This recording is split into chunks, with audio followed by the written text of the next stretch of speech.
dating senador, na si Manny Pacquiao, kinumpirma niya na nakita niya, ang dating congressman, na si Arnie Teves, sa Timor-Leste.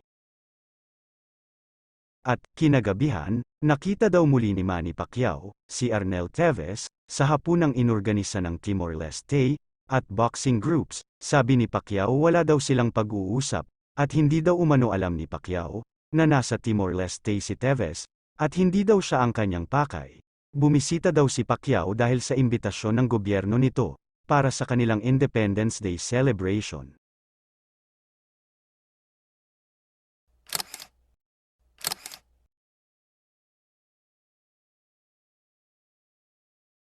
At nang paalis na si Pacquiao, hindi na pinayagang lumapit si Teves kay Pacquiao, at dahil sa pagpupumilit niya na lumapit muli kay Pacquiao, itinulak siya ng mga bodyguards ni Pacquiao.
Maraming salamat po sa suporta nyo at sa panonood. Kung nagustuhan nyo ang video na ito, huwag kalimutan mag-subscribe sa aking channel para updated kayo sa mga video na kagaya nito.